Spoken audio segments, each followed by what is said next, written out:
नमस्कार दोस्तों, स्वागत है आपका बीपीएस क्लासेज में। और जहाँ तक हमने आगे बायोटेक में पूरा टूल्स हमने पढ़ लिए थे, हम प्रोसीजर पढ़ रहे हैं। ठीक है, अब क्या करेंगे, हम प्रोसीजर पढ़ेंगे कि कैसे हम आरडीएनए टेक्नोलॉजी को फॉलो करेंगे। प्रोसीजर में हम देखेंगे कि हम डिजायर्ड जीन को कैसे ऑब्टेन करते हैं। ठीक है, डिजायर्ड जीन को कैसे ऑब्टेन करते हैं और उसको हम कैसे दूसरे वाले जो भी हमें होस्ट सेल में उसमें डालना है उसमें कैसे करेंगे। ठीक है, तो सबसे पहले हमें डीएनए को क्या करना पड़ेगा, एक्सप्रेशन करना पड़ेगा, डीएनए एक्सट्रैक्शन। ठीक है, ये देखो, अब डीएनए एक्सट्रैक्शन या किसी भी जो हमें जिस सेल से हमें अपनी डिजायर्ड जीन चाहिए उसके डीएनए को हमें एक्सट्रैक्ट करना पड़ेगा और वहाँ से क्या करना पड़ेगा, वहाँ से हमें लेनी पड़ेगी जीन, वहाँ से लेनी पड़ेगी अपनी जीन, जो भी डिजायर्ड जीन है अपनी वो लेनी पड़ेगी। इसके लिए हमें सेल्स को सबसे पहले एक एंजाइम बताया था मैंने, सेल पे ऊपर क्या डालेंगे, लाइजिंग एंजाइम। लाइजिंग एंजाइम यहाँ पर हम सेल पर अप्लाई करेंगे जिससे सेल क्या होगी, गल जाएगी और उससे पूरा के पूरा प्रोटोप्लाज्म बाहर आ जाएगा, पूरा प्रोटोप्लाज्म बाहर आ जाएगा। प्रोटोप्लाज्म क्या होता है, जो सेल से सेल मेम्ब्रेन या सेल वॉल से बाउंडेड जो भी अंदर होता है, जैसे न्यूक्लियोप्लाज्म, साइटोप्लाज्म, सब क्या कहलाता है, प्रोटोप्लाज्म। यानी cell without cell membrane is called protoplasm. याद रखना, सेल विदाउट सेल मेम्ब्रेन ये तो कहलाती है प्रोटोप्लास्ट। जैसे मान लो कि ये कोई सेल है, ये इसका न्यूक्लियस है, ये यहाँ पर क्या है, यहाँ पर साइटोप्लाज्म है। ठीक है, इसको बोलेंगे कोशिका द्रव्य या साइटोप्लाज्म। और ये सबसे ऊपर क्या होता है, सेल मेम्ब्रेन। सेल मेम्ब्रेन यहाँ पर होती है। अब सेल मेम्ब्रेन को हटा दो, ऊपर से सेल मेम्ब्रेन को हटा दो तो अंदर क्या बचा, एक तो साइटोप्लाज्म बचा है, एक न्यूक्लियस बचा है जिसके अंदर क्या है, न्यूक्लियोप्लाज्म। तो यहाँ पर सेल माइनस सेल मेम्ब्रेन या सेल मेम्ब्रेन के साथ साथ हमें सेल वाल को भी हटाना पड़ सकता है अगर प्लांट सेल हो तो cell minus cell membrane is called protoplast. Protoplast, इस जो सेल बचेगी उसको तो क्या बोलेंगे, प्रोटोप्लास्ट। और इसके अंदर जो भी ये मटेरियल बचा हुआ है पूरा, जो साइटोप्लाज्म है और अंदर न्यूक्लियस है, तो न्यूक्लियस के अंदर क्या भरा हुआ है, न्यूक्लियोप्लाज्म।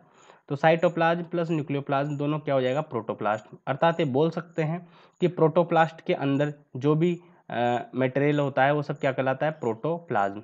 ठीक है, ये थोड़ी सिंपल सी बातें बता दी मैंने, क्योंकि प्रोटोप्लास्ट फ्यूजन बायोटेक्नोलॉजी का ही एक एप्लीकेशन है जिससे हम नई नई वेराइटियाँ बनाते हैं, सोमेटिक हाइब्रिडाइजेशन करते हैं प्रोटोप्लास्ट फ्यूजन से, साइब्रिड्स बनाते हैं।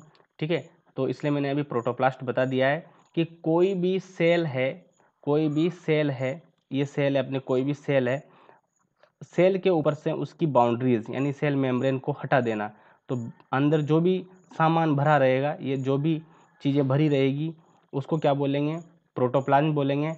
और cell without cell membrane protoplasm बोलेंगे और बाकी सेल को क्या बोलते हैं, प्रोटोप्लास्ट। यानी प्रोटोप्लास्ट और प्रोटोप्लाज्म में अंतर इतना है कि प्रोटोप्लास्ट तो सेल को बोलते हैं, जिस सेल में से सेल मेम्ब्रेन को हमने सेपरेट कर लिया है तो उसको क्या बोलते हैं, प्रोटोप्लास्ट सेल के लिए। लेकिन उस प्रोटोप्लास्ट के अंदर जो भरा रहेगा द्रव्य उसको क्या बोलेंगे, प्रोटोप्लाज्म। ठीक है, तो हमें आरडीएनए टेक्नोलॉजी में जब डीएनए को हम एक्सट्रैक्ट करते हैं तो डीएनए को कहाँ से करेंगे, क्योंकि डीएनए न्यूक्लियस में रहता है और न्यूक्लियस किसका हिस्सा है, प्रोटोप्लाज्म का हिस्सा है। तो हम क्या करेंगे, हम डीएनए को एक्सट्रैक्ट करने के लिए सबसे पहले हमें प्रोटोप्लाज्म प्राप्त करना पड़ेगा। प्रोटोप्लाज्म में क्या क्या हो सकता है, प्रोटोप्लाज्म के अंदर क्या क्या है, कार्बोहाइड्रेट होते हैं, प्रोटीन्स होती है, प्रोटीन्स और लिपिड होते हैं। ठीक है, कार्बोहाइड्रेट, प्रोटीन और लिपिड होते हैं, ये सब क्या क्या है, प्रोटोप्लाज्म के हिस्से होते हैं। ठीक है, इसके अलावा इसमें डीएनए होता है, आरएनए होता है। मैं यहाँ से इसको रब कर देता हूँ, इसके बाद आगे पढ़ेंगे हम कि डीएनए को एक्सट्रैक्ट करने के लिए हमें उसके पूरी सेल को तोड़ना पड़ेगा, उसमें से जो भी निकलेगा, जैसे कार्बोहाइड्रेट है, प्रोटीन है, लिपिड है, जितनी भी चीज़ें निकलेगी वहाँ से उनको अलग अलग करना पड़ेगा। तो याद रखना, कार्बोहाइड्रेट है, लिपिड होता है, सेल के अंदर ये बेसिक बायोमोलिक्यूल्स हैं, प्रोटीन होता है, आरएनए होता है, ठीक है, और डीएनए होता है। तो इन सबसे हमें कोई मतलब नहीं है अभी, तो इनको प्रोटोप्लाज्म में से हटाना पड़ेगा, यानी सेपरेट करना पड़ेगा। और हमें क्या चाहिए? केवल डीएनए, क्योंकि हमें डिजायर्ड जीन चाहिए। तो सेपरेट बाय एंजाइम, इनको अलग अलग एंजाइम से सेपरेट कर लेते हैं। और हमें जो चाहिए वो है जीन, और जीन क्या होता है? डीएनए। तो सेल के टोटल डीएनए को हम आइसोलेट कर लेते हैं, अलग से आइसोलेट कर लेते हैं। इसको चिल्ड एथेनॉल से कर लेते हैं। चिल्ड बहुत ही ज़्यादा क्रायोजेनिक टेम्परेचर पर एथेनॉल को रखते हैं। एथेनॉल, चिल्ड एथेनॉल से क्या करते हैं? इसको आइसोलेट कर लेते हैं। डीएनए को चिल्ड एथेनॉल से आइसोलेट करते हैं, ये याद रखना।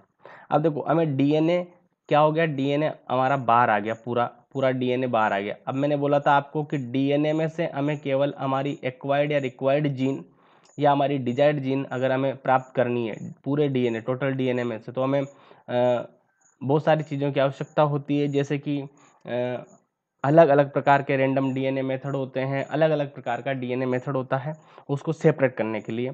तो हम यहाँ पर जैसे मान लो कि पूरा का पूरा क्या है अपने पास? पूरा डीएनए है।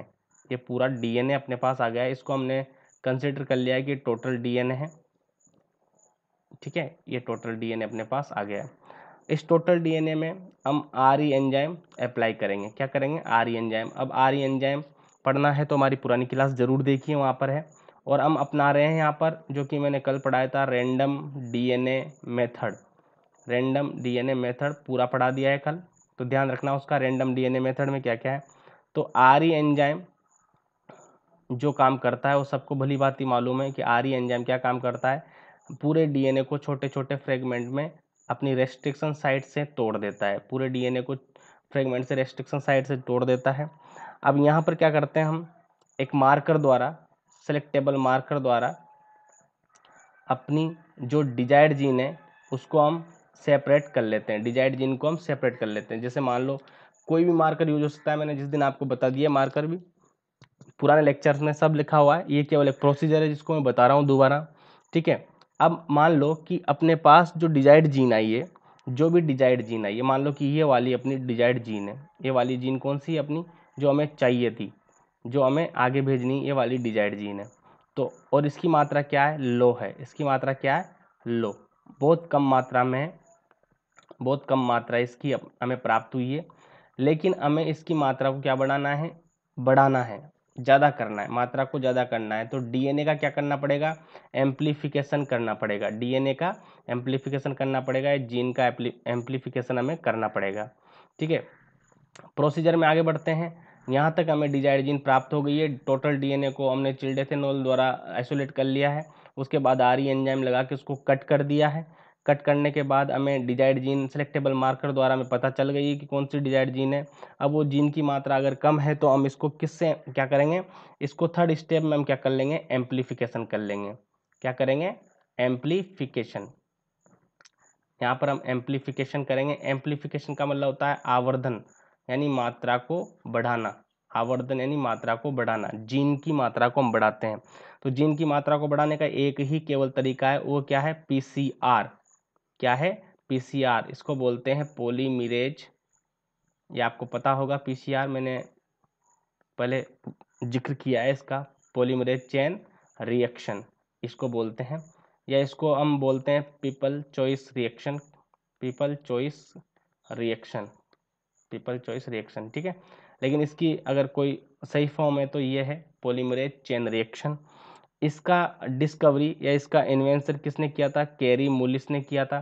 कैरी मुलिस ने 1983 में, ठीक है। पीसीआर की इन्वेंशन कब किया था? 1983 में। इंडिया वर्ल्ड कप जीती थी, इससे याद रख लेना कि 1983 में इंडिया ने क्रिकेट वर्ल्ड कप जीता था इंटरनेशनल। कैरी मुलिस उसी टाइम पे क्या कर रहे थे? पीसीआर की डिस्कवरी कर रहे थे। ऐसे ही थोड़ा याद रख लेना कोरिलेट करके। अब देखो इसमें करते क्या है, इसमें एक ट्यूब होती है। जैसे कि मान लो हमने एक ट्यूब ले ली, FN drop tube, FN drop tube. जैसे टेस्ट ट्यूब होती है वैसे FN ड्रॉप नाम की एक ट्यूब होती है।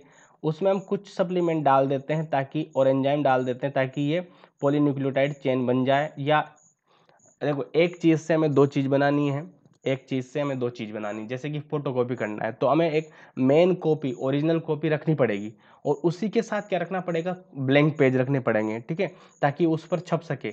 वरना हमें अगर मेन कॉपी रख दी उसके बाद ब्लैंक पेज नहीं रखे तो उसका दूसरा जो पार्ट है वो छपेगा किस पर, इसलिए याद रखना यहाँ पर एक तो सबसे पहले जिस डीएनए को हमें क्या करना है, जिस डीएनए को, डीएनए में क्या होता है, डीएनए में ए होता है, डीएनए में डबल स्ट्रैंड होती है, ध्यान समझने की कोशिश करना, डीएनए में क्या होती है, डबल स्ट्रैंड होती है। अब डबल स्ट्रैंड की तो कॉपी होगी नहीं, तो पहले दोनों स्ट्रैंड को क्या करना पड़ता है, सेपरेट करना पड़ता है कि ये जीन है। दोनों स्ट्रैंड क्या होती है, एक दूसरे के कॉम्प्लीमेंट्री और एक कॉम्प्लीमेंट्री होती है और एंटी पैरेलल होती है। जैसे ये 5 डेज है, 3 डेज है, डीएनए की स्ट्रक्चर पढ़ेंगे वहाँ 5 डेज 3 डेज का मतलब मैं आपको बता दूंगा। 5 डेज 3 डेज है, 3 डेज 5 डेज है, ठीक है। तो ये दोनों को सेपरेट कर लिया अलग अलग, और इसमें क्या रख दिया, केवल डीएनए की सिंगल स्ट्रैंड को रख दिया है, सिंगल स्ट्रैंड को हमने रख दिया है किसमें, यहाँ पर। इसके अलावा हमें यहाँ पर अब दूसरी स्ट्रैंड बनानी यानी रेप्लिकेशन करना है, तो यहाँ पर डीएनए पॉलीमरेज जो एंजाइम है वो भी हमें रखना पड़ेगा, डीएनए पॉलीमरेज एंजाइम भी हमें रखना पड़ेगा, ठीक है।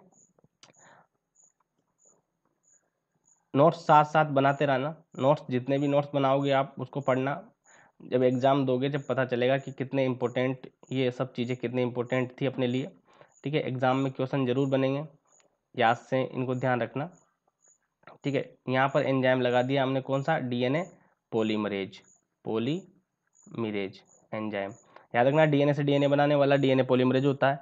इसके अलावा दूसरी चेन बनेगी तो वो उसमें न्यूक्लियोटाइड भी आएंगे, न्यूक्लियोटाइड यहाँ पे डाल दिए हमने, और डीएटीपी, डीटीटीपी, ये सब एटसेट्रा, यहाँ लिख लो एटसेट्रा, ये सब डाल दिए। क्यों, क्योंकि डीएनए की एक स्टैंड है अपने पास, ये डीएनए की एक स्टैंड है, इससे डबल स्टैंड बनाने के लिए डीएनए पॉलीमरेज एंजाइम हमें चाहिए, न्यूक्लियोटाइड हमें चाहिए, और एटीपीज हमें चाहिए एनर्जी के लिए।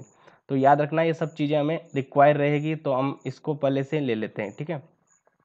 अब देखो मैं यहाँ पे इसको रब कर देता हूँ, एम्प्लीफिकेशन का हम प्रोग्राम आगे पढ़ने वाले हैं, पीसीआर चेन के बारे में जानने वाले हैं। क्या है PCR chain reaction, PCR chain reaction, PCR एक मशीन होती है, उसमें हमें डीएनए का एक स्ट्रैंड डालना होता है, डीएनए की एक कॉपी डालनी होती है, और वो क्या करती है, एक्सपोनेंशियली रूप से यानी घातांक के रूप में डीएनए की कॉपी बना देती है, ठीक है।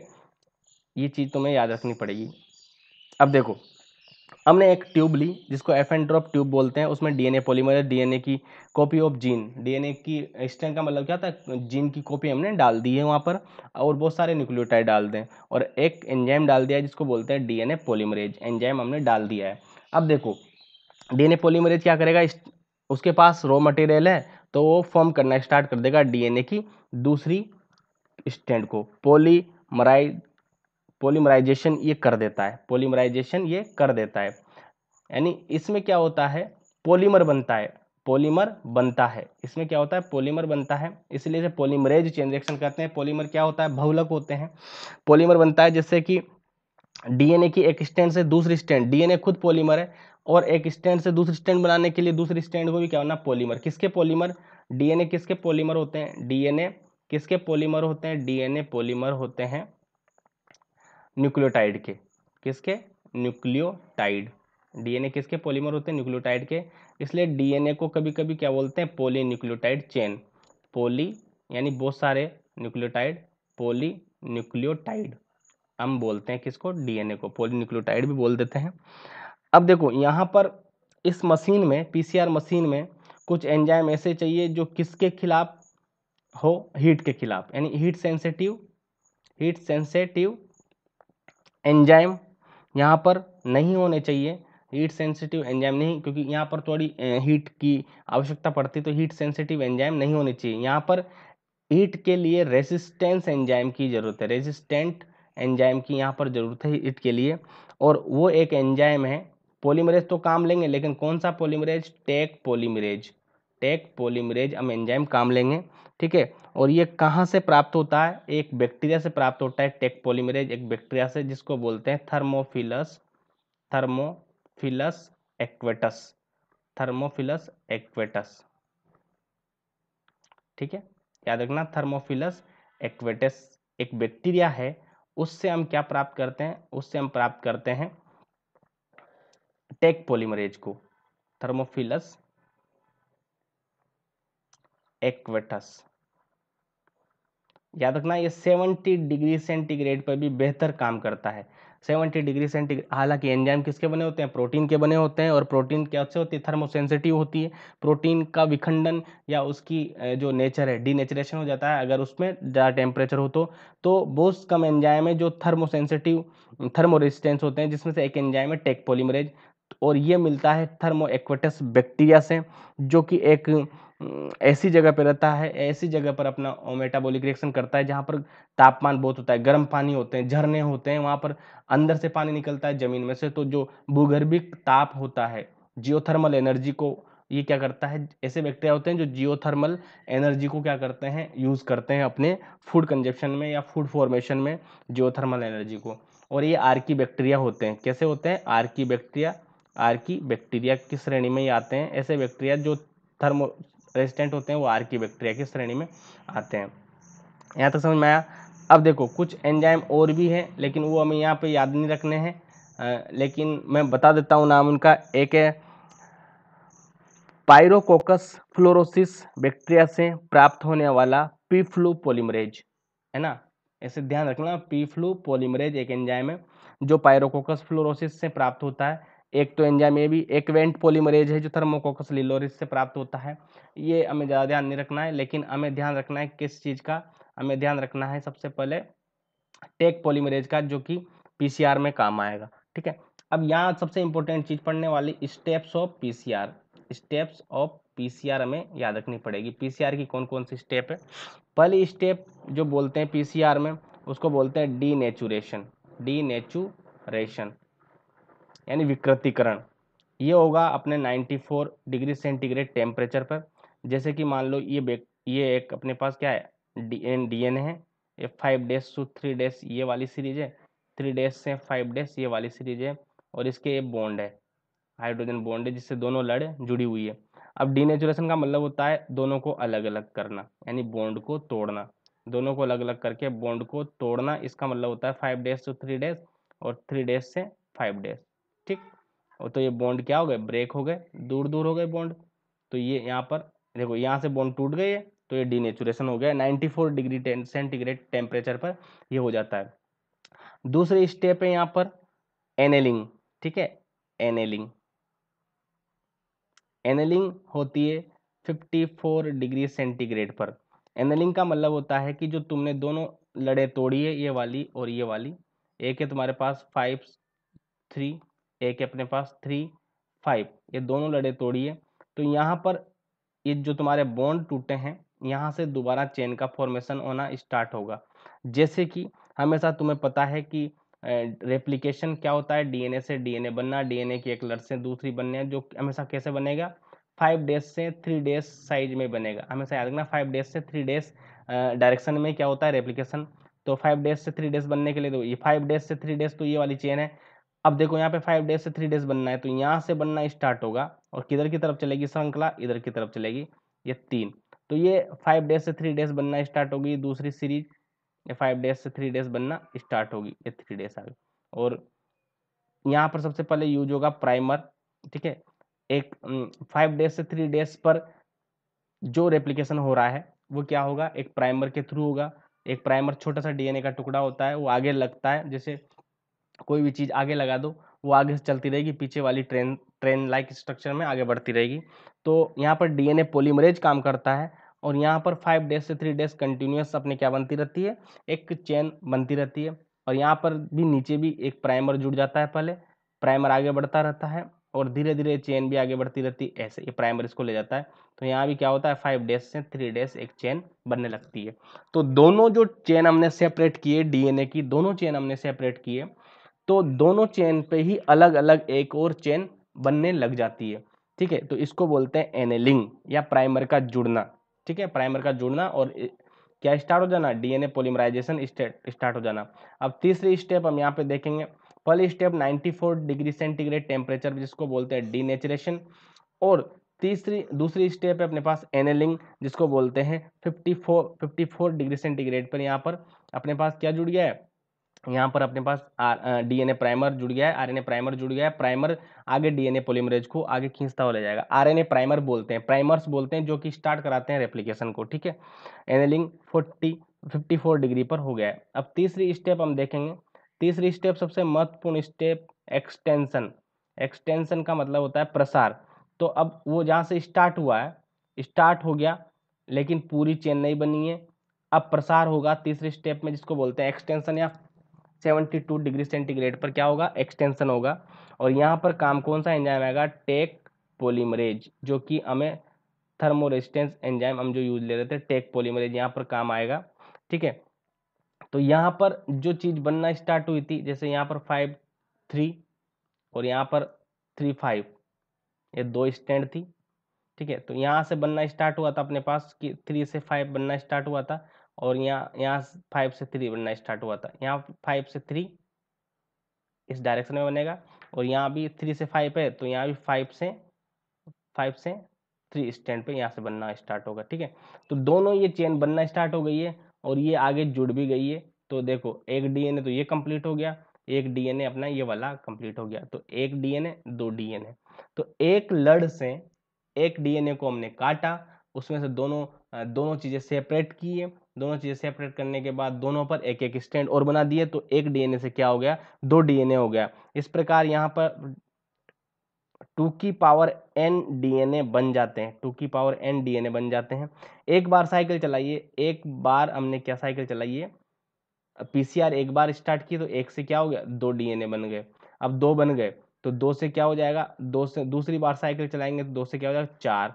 तीसरी बार साइकिल चलाएंगे, चार से क्या हो जाएगा, फिर डबल हो जाएगा, 8।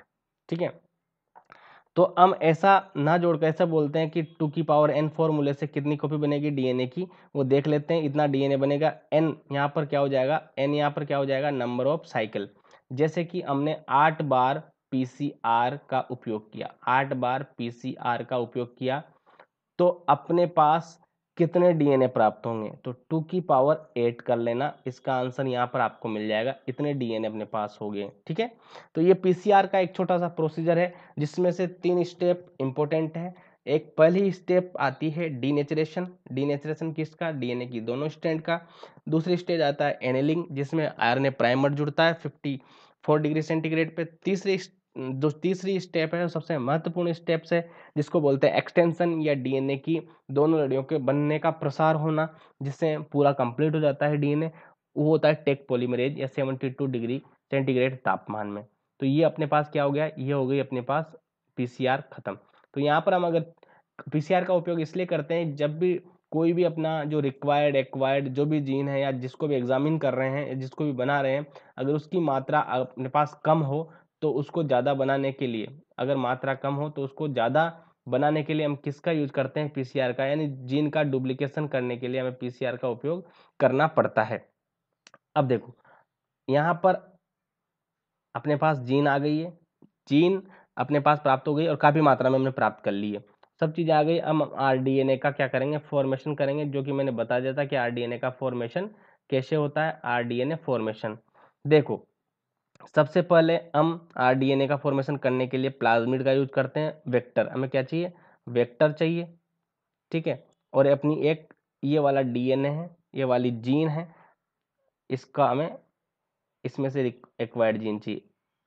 ये अपने पास डीएनए का सैंपल है, इसमें अपनी जीन है। ठीक है, अपनी जीन को मैं यहाँ पर हाईलाइट कर दूंगा, या रेड पेन से यहाँ पे कर दूंगा। ठीक है, तो यहाँ पर मान लो कि ये वाला सीक्वेंस अपनी जीन है, ये वाला सीक्वेंस अपनी जीन है। और यहाँ पर जो वेक्टर है, वेक्टर कैसा होता है, वेक्टर प्लाज्मिड होता है, प्लाज्मिड ही वेक्टर के रूप में काम लेंगे, वेक्टर है अपना। और ये मैं बता चुका हूँ आपको कि ये बैक्टीरिया का एक्स्ट्रा न्यूक्लियर क्रोमोसोमल है, जीनोम होता है। और यहाँ पर अपनी जो भी रेस्ट्रिक्शन साइट है, मान लो कि यहाँ पर रेस्ट्रिक्शन साइट है ये वाली, यहाँ पर ये वाली रेस्ट्रिक्शन साइट है। ठीक है, और यहाँ पर दो चीज़ें समझने की जरूरत है हमें, कि यहाँ पर रेस्ट्रिक्शन साइट के ऊपर ही यहाँ पर क्या होती है, एक टेट्रासाइक्लिन रेजिस्टेंट जीन होती है। टेट्रासाइक्लिन एक एंटीबायोटिक है, उसको रेजिस्टेंट करने वाली जीन यहाँ पर है, जो कि बैक्टीरिया में नेचुरली उपस्थित है, या हमने यहाँ पर आर्टिफिशियल प्लाज्मिड में जोड़ दी है। और दूसरी जीन है अपने पास एम्पीसाइक्लिन रेजिस्टेंट जीन। ठीक है, अब सर ये क्या है, हमें समझ में तो कुछ नहीं आ रहा। तो देखो, ज़्यादा समझने की यहाँ पर आवश्यकता नहीं है, क्योंकि इस लेक्चर में तो आपको ये समझ में आएगा नहीं, क्योंकि मैं इतने 7-8 लेक्चर पढ़ा चुका हूँ बायोटेक के, तो आप उनको भी देखिए जो समझ में आएगा। ये प्लाज्मिड है, इसको किस रूप में काम लेंगे, वेक्टर के रूप में काम लेंगे, ये वेक्टर के रूप में काम आएगा। वेक्टर में क्या होता है, एक एंटीबायोटिक रेजिस्टेंट जीन होते हैं जो प्लाज्मिड के मैंने उसमें पढ़ाए थे कि सिलेक्टेबल मार्कर होते हैं। तो टेट्रासाइक्लिन की जीन ये वाली है और एम्पिसिलिन की जीन ये वाली है। यहाँ पर इस प्लाज्मिड में टेट्रासाइक्लिन की जीन और एम्पिसिलिन की जीन पहले से अवेलेबल है अपने पास, अर्थात अगर जिस बैक्टीरिया में ये प्लाज्मिड है और जिस प्लाज्मिड में एम्पिसिलिन है, अगर एम्पिसिलिन एंटीबायोटिक आप डालोगे उस बैक्टीरिया पे तो रेजिस्टेंट जीन होने की वजह से बैक्टीरिया उससे नहीं मरेगा। अगर दो रेजिस्टेंट जीन है एम्पिसिलिन और टेट्रासाइक्लिन, दोनों ही आप डाल दोगे तब भी वो बैक्टीरिया नहीं मरेगा, क्योंकि जिसके पास भी एम्पिसिलिन या टेट्रासाइक्लिन रेजिस्टेंट जीन होगी तो वो उसके खिलाफ रेजिस्टेंट पैदा करेगा और वो वहाँ पर उसकी डेथ नहीं होगी या उसको मार नहीं सकते। अब देखो यहाँ पर हमें एक आरई एंजाइम की जरूरत पड़ेगी, एक आरई एंजाइम की जरूरत पड़ेगी। तो दोनों का आरई एंजाइम सेम होना चाहिए। आरई एंजाइम कैसा होना चाहिए, सेम। इसको भी इसी आरई रेस्ट्रिक्शन एंडोन्यूक्लियस से काटेंगे, इसको भी इसी रेस्ट्रिक्शन एंडोन्यूक्लियस से काटेंगे। अब मैंने यहाँ पर डिनोट कर दिया कि साइट कहाँ पर है, यहाँ वाली साइट है, ये रेड कलर में जो रखा है, याद रखना ये पैलिंड्रोमिक साइट मान लो इसको आरई एंजाइम की। तो सेम आरई एंजाइम है तो सेम साइट से काटेगा, तो इसकी जैसी साइट कहाँ है, इस डीएनए पर। तो इन दोनों को एक ही आरई एंजाइम से काटते हैं। तो याद रखना यहाँ पर रेड वाली जीन सेपरेट हो गई, आरई एंजाइम से कटने के बाद क्या होगा, ये छोटा सा टुकड़ा अपने पास आ गया है, छोटा सा टुकड़ा अपने पास आ गया है। और तुम्हें बता दूं मैं जानकारी के लिए कि ये वही टुकड़ा है जो कि हमने रेस्ट्रिक्शन साइट से काटा था। ये देखो ये वाला टुकड़ा रेस्ट्रिक्शन साइट थी, यहाँ पर रेस्ट्रिक्शन साइट थी, यहाँ से कट गया और यहाँ की रेस्ट्रिक्शन साइट है इसको भी काट के हमने अलग कर लिया है, क्योंकि सेम एंजाइम से काटा है। तो ये कैसा कटेगा, ये ऐसे कट जाएगा।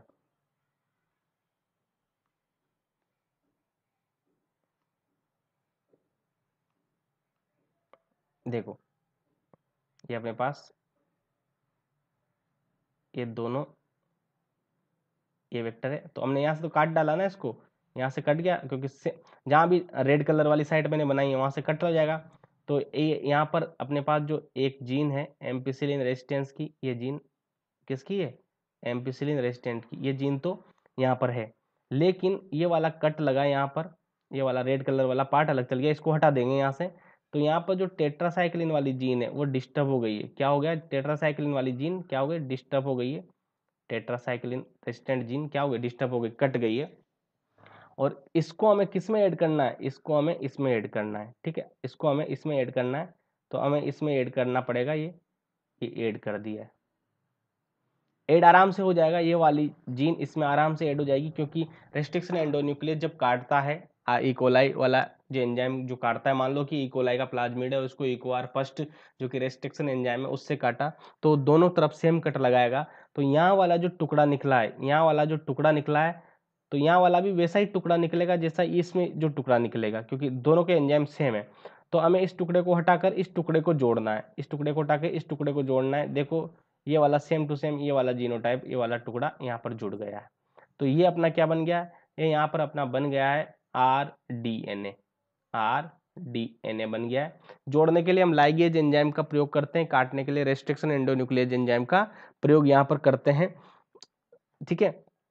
दोनों डिजाइड जीन और प्लस वेक्टर को अगर मिला दो तो उसको क्या बोलते हैं, ये होता है अपना आर डी एन ए। अब देखो यहाँ पर एक चीज मैं बता दूं आपको स्पेशल, कि यहाँ पर टेट्रासाइक्लिन वाली जीन यहाँ पर क्या हो गई, इनएक्टिव हो गई, क्या हो गई, इनएक्टिव हो गई। क्यों सर, क्योंकि इसके वाले कोडोन पूरे निकल चुके हैं, क्योंकि हमने उसकी जगह पर क्या जोड़ दिया है, उसकी जगह पर हमने क्या जोड़ दिया है, ये डिजाइड जीन जोड़ दी।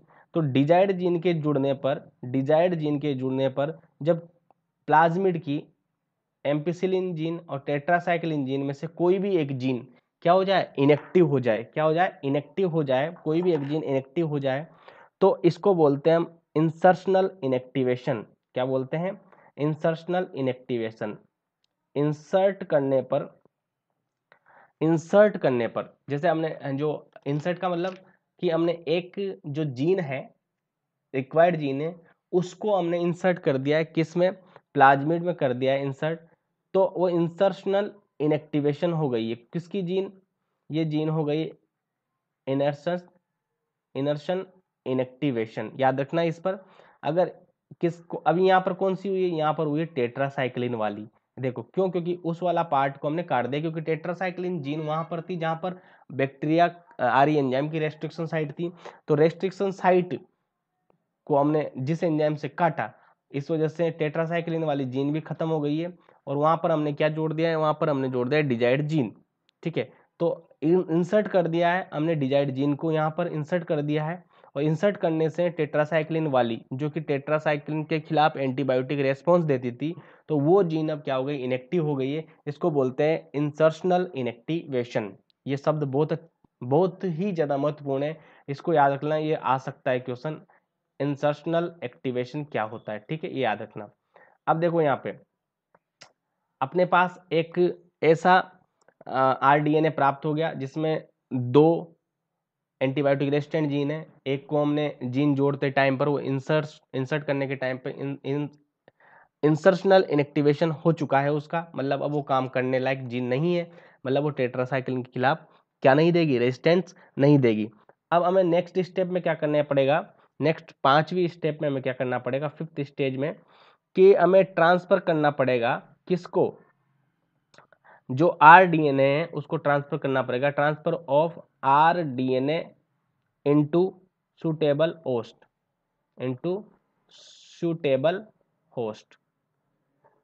ठीक है, आरडीएनए को किस में ट्रांसफर करना पड़ेगा, सुटेबल होस्ट में ट्रांसफर करना पड़ेगा। ठीक है, अब यहाँ पर हम देखते हैं कि अलग अलग प्रकार से, अलग अलग, एक बहुत कॉम्प्लेक्सिव प्रोसेस है, लेकिन अलग अलग प्रकार से हम इसको एक होस्ट सेल में भेजते हैं, किसको, आरडीएनए को भेजते हैं। अब यहाँ पर हमें बैक्टीरियल सेल में अगर ट्रांसफर करना पड़ेगा किसी भी, अगर मान लो कि हमें एक आरडीएनए बना लिया है, उसको किस सेल में ट्रांसफर करेंगे, बैक्टीरियल सेल में, यानी बैक्टीरिया में ट्रांसफर करेंगे। तो पहले बैक्टीरिया को क्या बनाना पड़ेगा, उसके लायक बनाना पड़ेगा। जैसे एक बैक्टीरिया की सेल है, ये बैक्टीरिया की अपने पास सेल है। अब बैक्टीरिया की सेल जो अपने पास है, तो इसमें हमें लाइसोजाइम एंजाइम से ट्रीट करना पड़ेगा। बैक्टीरिया का डीएनए अंदर वाला ये, तो इस बैक्टीरिया को हमें किससे ट्रीट करना पड़ेगा, लाइसोजाइम एंजाइम से, जो कि मैंने बताया था आपको, बैक्टीरिया की सेल वाल को गला देते हैं। और यहाँ पर इस पर कैल्शियम +2 आयन भी क्या रखने पड़ेंगे, एम्प्लॉय करने पड़ेंगे, जिससे क्या होगा, सेल छिद्रित हो जाएगी, बैक्टीरिया की सेल में क्या हो जाएंगे, छेद हो जाएंगे, जिससे अपना आरडीएनए आसानी से जा सकता है। या फिर हमें लाइसोजाइम डालकर, लाइसोजाइम डालने से क्या होता है, बैक्टीरिया के छिद्र हो जाते हैं, और कैल्शियम डालने से भी बैक्टीरिया में क्या होते हैं, पोर्स बन जाते हैं। तो लाइसोजाइम किससे ट्रीट करनी पड़ेगी, बैक्टीरियल सेल को लाइसोजाइम एंजाइम से और Ca+ आयनों से हमें ट्रीट करना पड़ेगा, जिससे क्या होगा, बैक्टीरिया की सेल कैसे हो जाएगी, सेल बिकम पोरस, कैसे हो जाएगी, सेल बिकम पोरस, छिद्रित सेल हो जाएगी, यानी छेद हो जाएंगे बैक्टीरिया में। अब आरडीएनए जो अपने पास है, जो बनाया है अभी अपन ने, याद रखना, और बैक्टीरिया की सेल जो है, आरडीएनए और बैक्टीरिया की सेल जो है, उसको हम टेम्परेचर शॉक देंगे। क्या देंगे, टेम्परेचर शॉक। टेम्परेचर शॉक जानते हो आप, एकदम ज्यादा करना फिर एकदम अचानक कम कर देना। जैसे पहले इनको 0 डिग्री पे रखेंगे, फिर दोनों की बात कर रहे हैं, दोनों को 0 डिग्री पे रखेंगे, फिर 42 डिग्री सेंटीग्रेड, 42 डिग्री सेंटीग्रेड करके फिर वापस 0 डिग्री सेंटीग्रेड कर देंगे। तो ये टेम्परेचर शॉक से क्या होता है, आरडीएनए और बैक्टीरियल सेल आपस में ज्यादा ही घुल मिल जाती है, और आरडीएनए किसके अंदर प्रवेश कर जाता है, बैक्टीरियल सेल के अंदर प्रवेश कर जाता है। लेकिन उससे पहले हमें ट्रीट करना पड़ेगा लाइसोजाइम और Ca+2 आयन से हमें ट्रांसफर इसको करना पड़ेगा। ठीक है, ये तो हो गया बैक्टीरियल सेल में जीन ट्रांसफर। ये बहुत इंपॉर्टेंट टॉपिक है कि हमें जो आरडीएनए बनाया उसमें जीन ट्रांसफर करने के लिए बैक्टीरियल सेल में कैसे करते हैं, तो बैक्टीरियल सेल में हमें जीन ट्रांसफर करना पड़ेगा, याद रखना। अब देखो नेक्स्ट स्टेप है कि हमें और किस में जीन ट्रांसफर करना है, जैसे कि प्लांट में, मान लो कि दूसरे नंबर पे प्लांट में जीन ट्रांसफर करना है, प्लांट सेल में या प्लांट के अंदर जीन ट्रांसफर करना है। तो इसके लिए नेचुरली तो उपलब्ध है ही सही, जेनेटिक इंजीनियर जिसको बोलते हैं, एग्रोबैक्टीरियम ट्यूमिपेशियंस या टीआई प्लाज्मिड, टीआई प्लाज्मिड। वहां पर प्लाज्मिड किसको इस्तेमाल करते हैं, वो इकोलाई का प्लाज्मिड नहीं, टीआई प्लाज्मिड इस्तेमाल करते हैं। और टीआई प्लाज्मिड कहाँ से प्राप्त होता है, टीआई प्लाज्मिड होता है एग्रोबैक्टीरियम, जो मैंने आपको बता दिया है बहुत अच्छे से, एग्रोबैक्टीरियम ट्यूमिपेशियंस, ट्यूमिपेशियंस से प्राप्त होगा, एग्रोबैक्टीरियम ट्यूमिपेशियंस से ये प्राप्त होगा। ये बैक्टीरिया है जो कि डाइकोट्स में क्या करता है, डाइकोट्स में क्राउन गाल डिजीज, क्राउन गाल डिजीज है वो कोस करता है। या तो टीआई प्लाज्मिड से कर लो, या फिर कौन सा प्लाज्मिड, आरआई प्लाज्मिड, 2 प्लाज्मिड है अपने पास, लेकिन हमें टीआई प्लाज्मिड पे ध्यान देना है, ज्यादातर इसका यूज होता है एग्रोबैक्टीरियम ट्यूमिपेसेंस का। तो ऐसा प्लाज्मिड जो कि अपने आप स्वतः ही प्लांट में अपनी जीन को डाल देता है। देखो इसकी कहानी ऐसा है कि एग्रोबैक्टीरियम ट्यूमिपेसेंस एक बैक्टीरिया है, और जब हमें एक डिजीज का पता चला, और कौन सी डिजीज है, डाइकोट में, डाइकोट प्लांट में, डाइकोट प्लांट में एक डिजीज होती है क्राउन गाल डिजीज, क्राउन गाल डिजीज का पता चला जब हमने इसके सीओ यानी कोजल ऑर्गेनिम्स की कौन करता है ये डिजीज, पता देखा, जांच पड़ताल की, तो कौन कर रहा था, एग्रोबैक्टीरियम ट्यूमिपेसेंस नामक बैक्टीरिया। तो एक प्रकार का ये क्या है, पैथोजन है। तो हमने देखा है कैसे कर रहा है, तो ये देखा तो पता चला कि इसके अंदर एक प्लाज्मिड है जिसको हम बोलते हैं टीआई प्लाज्मिड, जिसको ट्यूमर इंड्यूसिंग प्लाज्मिड बोलते हैं। ये प्लाज्मिड अपनी जीन को नेचुरली रूप से, प्राकृतिक रूप से, नेचुरली वो प्लांट के जीनोम में ऐड कर देता है, प्लांट के जीनोम में ऐड कर देता है। तो हमने इसकी इस उपयोगिता को जाना, समझा और परखा, और फिर ध्यान दिया कि ये बैक्टीरिया को अपने प्लाज्मिड की कौन सी जीन को ऐड करता है। हमने उस जीन को हटा के अपनी वाली डिजायर्ड जीन वहां पर जोड़ दी है। ठीक है, ये ह्यूमन का माइंड है कि वो बहुत ध्यान से किसी भी जो गलत चीज है उसको भी हम अच्छे से उपयोग कर सकते हैं अपने फायदे के लिए। तो जेनेटिक इंजीनियरिंग में क्या हुआ कि टीआई प्लाज्मिड की वो जीन जो कि प्लांट के जीनोम से जुड़ जाती है, या टीआई प्लाज्मिड, एग्रोबैक्टीरियम ट्यूमिपेसन का प्लाज्मिड, टीआई प्लाज्मिड अपनी उस जीन को जो कि डिजीज करती है उस जीन को स्वतः ही जोड़ रहा है, तो क्यों ना हम उस टीआई प्लाज्मिड को निकाल कर वो वाली जीन जिसको वो जोड़ता है उस जीन को हटाकर अपनी डिजायर्ड जीन वहां पर जोड़ दे, ताकि वो अपनी डिजायर्ड जीन को जोड़े आए और उसको पता भी ना लगे। तो हमने उससे काम भी करवा लिया, उसको पता भी नहीं है, वो अपना नेचुरल काम कर रहा है, इसलिए इसको जेनेटिक इंजीनियरिंग बोलते हैं। इसको एग्रोबैक्टीरियम ट्यूमिपेसन को प्राकृतिक आनुवांशिक अभियंता बोलते हैं, यानी नेचुरल जेनेटिक इंजीनियर भी इसको बोला जाता है। यहाँ कहानी समझ में आई। अब देखो इसके टीआई प्लाज्मिड कैसा होता है, टीआई प्लाज्मिड के बारे में थोड़ी चर्चा करेंगे। प्लांट में हम जीन ट्रांसफर पढ़ रहे हैं, और यहाँ पर टीआई प्लाज्मिड और आरआई प्लाज्मिड दोनों को यूज कर सकते हैं, लेकिन टीआई प्लाज्मिड को बहुत ज्यादा यूज किया जाता है अगर एग्रोबैक्टीरियम ट्यूमिपेसेंस मीडिएट जीन ट्रांसफर इसको बोलते हैं। अगर थोड़ी इंग्लिश में पढ़ना चाहो, मैं बहुत ही सिंपल लैंग्वेज में पढ़ा रहा हूँ ताकि आपको ज़्यादा से ज़्यादा समझ में आए और ज़्यादा से ज़्यादा बच्चों को समझ में आए। ठीक है, इसलिए बहुत ही सिंपल लैंग्वेज यहाँ पे यूज कर रहे हैं, अपनी घर की लैंग्वेज यूज कर रहे हैं, क्योंकि बायोटेक जब उसकी लैंग्वेज में पढ़ोगे तो थोड़ी लेंदी लगती है। अब देखो यहाँ पर हम टीआई प्लाज्मिड के बारे में जानते हैं, टीआई प्लाज्मिड क्या होता है और टीआई प्लाज्मिड में कौन कौन सी जीन रहती है। ठीक है, उसका हम देखते हैं यहाँ पर क्या होता है। ठीक है, तो टीआई प्लाज्मिड आप समझ गए होंगे कि ये ट्यूमर इंड्यूसिंग प्लाज्मिड होता है और एग्रोबैक्टीरियम ट्यूमिपेसेंस से प्राप्त करता है, जो इसको यहाँ पर डायरेक्ट लिख सकते हैं एग्रोबैक्टीरियम ट्यूमिपेसियंस। और इसको क्या बोलते हैं, इसको बोलते हैं अपन natural genetic engineer. Natural genetic engineer किसको बोलते हैं, एग्रोबैक्टीरियम ट्यूमिपेसेंस को। और इसके अंदर क्या होता है, टीआई प्लाज्मिड, टीआई प्लाज्मिड होता है।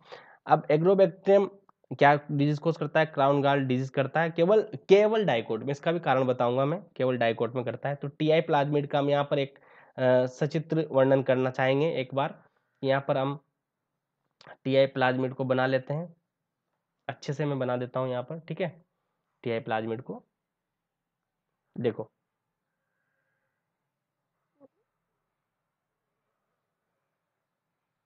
प्लाज्मिड हमेशा क्या होते हैं, गोलाकार होते हैं, यानी वृत्ताकार होते हैं, डबल स्टैंडर्ड होते हैं। ठीक है, ये टीआई प्लाज्मिड। यहाँ पर इसके अंदर जो ये है, ये वाला भाग, इसको बोलते हैं टी डीएनए। क्या बोलते हैं, टी डीएनए। ठीक है, ये टी डीएनए है। और यहाँ पर इसका एक रीजन होता है VIR region, VIR virulence region, यानी वायरुलेंस का मतलब क्या होता है, बहुत ही उग्रता वाला रीजन। अगर ये जुड़ जाएगा तो बहुत खतरनाक तरीके से, बहुत जल्दी, बहुत ही ज्यादा एक्सट्रीमली डिजीज का यहाँ पर कोजिंग होगा। अब इसका कुछ मैं इंपॉर्टेंट चीज यहाँ पे मैं डाल देता हूँ ताकि आपको ध्यान रहे, जैसे कि टीआई जीन, टी डीएनए को क्या बोल सकते हैं हम, टीआई जीन, यानी tumour inducing gene, tumour inducing gene, यानी जीन ऐसी जीन है जो ट्यूमर बनाएगी। और ये क्या करती है, क्राउन गाल कोस करती है, ये क्राउन गाल कोस करती है, क्राउन गाल यानी गांठें बन जाती है, क्राउन रूट्स पर गांठें बन जाती है, क्राउन गाल बनाती है। अब ये एक्टिव किससे होता है, जैसे कि मान लो एक डाइकोट प्लांट में, शुरू से कहानी देखो, डाइकोट प्लांट में एक सब्सटेंस होता है एसिटासिरेगोन, एसिटासिरेगोन, एसिटासिरेगोन, ये याद रखना बहुत इंपॉर्टेंट है।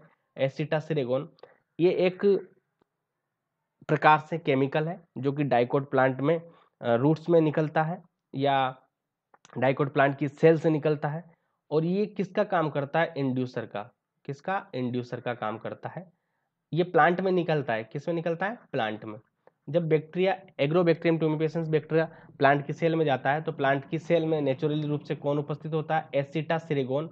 और एसिटासिरेगोन जैसे ही इस डीएनए के पास जाता है, इस डीएनए से रिएक्शन करता है, तो इस टीआई प्लाज्मिड से जो उसकी जीन है VIR जीन, उससे रिएक्शन करता है एसिटासिरेगोन। मान लो कि एक बैक्टीरिया है, बैक्टीरिया के अंदर टीआई प्लाज्मिड है, वो किसी सेल में गया है डाइकोट की में, और डाइकोट के पास एक कंपाउंड है, केमिकल है जो उसकी सेल में नेचुरली बन रहा है, वो एसिटासिरेगोन है। एसिटासिरेगोन क्या करता है, एसिटासिरेगोन जब टीआई प्लाज्मिड से मिलता है, टीआई प्लाज्मिड से मिलता है, एसिटासिरेगोन जब टीआई प्लाज्मिड से मिलता है तो वहां पर टीआई प्लाज्मिड में एक रीजन है, उस प्लाज्मिड की एक कुछ सीक्वेंस है जिसको VIR रीजन बोलते हैं, वायरुलेंस रीजन बोलते हैं या वायरुलेंस जीन बोलते हैं। उस जीन को ये क्या कर देता है, इंड्यूस कर देता है, क्या कर देता है, इंड्यूस। तो ये किसका काम करेगा, इंड्यूसर का काम करेगा। तो इंड्यूसर का काम करेगा मतलब इसको ये एक्टिवेट कर देता है, किसको एक्टिवेट कर देता है, VIR रीजन को एक्टिवेट कर देता है, ठीक है। तो टीआई एक्टिवेट कर देता है। अब देखो जैसे ही VIR रीजन एक्टिवेट होगा, VIR रीजन एक्टिवेट होगा, जैसे ही VIR रीजन एक्टिवेट होगा तो ये VIR रीजन क्या करेगा, इसको ये काट देगा, यहाँ से सेपरेट कर देगा, tDNA को अलग कर देगा। तो tDNA को अलग कर दिया है, tDNA को अलग कर दिया है, इसको बोलते हैं tDNA, ठीक है। tDNA को अलग कर दिया है, और tDNA को अलग करने के बाद ये tDNA को कहाँ जोड़ देता है, प्लांट के जीनोम में जोड़ता है, किसके जीनोम में, प्लांट जीनोम में ये जोड़ देता है। और तो tDNA क्या काम करता है, क्राउन गाल को बनाने का काम करता है। तो ऐसे डिजीज हो जाती है। अब देखो हमने क्या सोचा, हमने सोचा क्यों ना इस tDNA की जगह, यही तो ऐड हो रही ना ये चीज, तो इस tDNA की जगह में क्या जोड़ देना चाहिए, अपनी डिजायर्ड जीन को यहाँ पर ऐड कर देना चाहिए। tDNA की जगह हमें डिजायर्ड जीन को ऐड कर देना चाहिए। तो हमने क्या किया कि इस tDNA को हटा दिया है, इस tDNA को हटा दिया है, इस tDNA को हटा देंगे और इसकी जगह डिजायर्ड जीन को जोड़ देंगे। तो अब इस वाले टीआई प्लाज्मिड को हम बोलते हैं डिसआर्म्ड प्लाज्मिड, डिसआर्म्ड प्लाज्मिड इसको बोला जाता है, ठीक है, इसको डिसआर्म्ड प्लाज्मिड बोला जाता है। यानी कि अब इसके आर्मी, आर्म्ड का मतलब होता है कि असला बारूद, जैसे कि बंदूक, अपन लड़ाई में जाते हैं तो आर्म पूरा आर्म्ड होके जाते हैं। तो ये जो लड़ रहा था, ये tDNA प्लांट से लड़के उससे एक डिजीज पैदा कर रहा था, तो हमने इसको ही हटा दिया। अब डिजीज थोड़ी पैदा करेगा, तो इसको क्या कर दिया, डिसआर्म्ड प्लाज्मिड इसको बोल दिया है। और याद रखना यहाँ पर मोनोकोट में एसिटासिरेगोन एब्सेंट रहता है, मोनोकोट में एसिटासिरेगोन एब्सेंट रहता है, मोनोकोट में एसिटासिरेगोन नामक तत्व नहीं होता। तो ये एसिटासिरेगोन नहीं होगा तो एग्रोबैक्टीरियम ट्यूमिपेसेंस आ भी जाएगा, तब भी VIR रीजन को क्या नहीं कर पाएगा, इंड्यूस नहीं कर पाएगा, और tDNA प्लांट के जीनोम से नहीं जुड़ेगा और वहां पर क्राउन गाल डिजीज नहीं होगी। इसलिए यहाँ पर मोनोकोट का कोई इसमें रोल नहीं है, डाइकोट में ही होता है। लेकिन अब हमने टीआई प्लाज्मिड को किस रूप में यूज कर लिया है, जीन ट्रांसफर के रूप में यूज कर लिया है, क्योंकि इसके tDNA को हटा के हमने क्या जोड़ दिया है, अपनी डिजायर्ड जीन जिसको भेजना है वो जोड़ दिया है, ठीक है। तो आज की क्लास में यहाँ से पढ़ते हैं टीआई प्लाज्मिड, ठीक है। RI प्लाज्मिड का भी काम है, राइजोजीनस इंड्यूसर, वो रूट इंड्यूसर या राइजोजीनस इंड्यूसर होता है, उसका भी काम है। अब हम नेक्स्ट क्लास में चर्चा करेंगे प्रत्येक चीज की जो कि इस RDNA टेक्नोलॉजी को खत्म कर देगी या फिर इसको हम समाप्त करेंगे नेक्स्ट क्लास में। तो वहां पर हम कुछ वेक्टरलेस ट्रांसफर भी पढ़ेंगे, केमिकल मीडिएट ट्रांसफर पढ़ेंगे, उसके बाद सेपरेशन और सिलेक्शन भी करेंगे। मैंने बोला था आपसे कि 1-2 क्लास में पूरा हो जाएगा। तो देखने के लिए धन्यवाद। Thank you for watching. ठीक है, और आप 17 जुलाई 2021 को ना भूलें। उसके हिसाब से आपको अभी से मैं रोजाना बेस्ट ऑफ लक आपको यहाँ पर देता हूँ। पढ़ते रहिए और देखते रहिए बीपीएस क्लासेस। सब्सक्राइब करना बिल्कुल मत भूलना, क्योंकि सब्सक्राइबर से आप सब्सक्रिप्शन कर किसी भी चीज़ को, सब्सक्रिप्शन का मतलब होता है आपने उसको अपनी इच्छा से लिया है। तो मैं समझता हूँ कि आपकी इच्छा और आपका मनोबल बना रहे, और उसी के साथ मेरा मनोबल भी बना रहे, और मैं आपको निरंतर 2-3 क्लास प्रोवाइड कराता रहूँ। अब अपनी क्लास का टाइमिंग रेगुलर रहेगा, और उसी के साथ क्लास की संख्या भी हम बढ़ाने की कोशिश करते हैं। बायोटेक वादा करता हूँ 10 क्लासेज में कंप्लीट कर दूंगा। ठीक है, उसके बाद हमने इंसेक्टिसाइड की जो क्लास ली है उसको भी अच्छे से देखिए। लगभग 75, 76, 77 मिनट की वो क्लास है, उसको अच्छे से देखिए। उसमें एक क्लास और बाकी है जिसमें हम पढ़ेंगे बेहतरीन तरीके से, जो कि मोड ऑफ एक्शन के आधार पर इंसेक्टिसाइड है, उसकी एक एक चीज अंदर से बारीकी से आपको पढ़ाई जाएगी। उसके बाद हम प्लान कर रहे हैं बेनिफिशियल एंटोमोलॉजी, जो कि सेरिकल्चर, एपीकल्चर, लेक कल्चर, वो भी हम आगे क्लास में पढ़ेंगे। और क्लास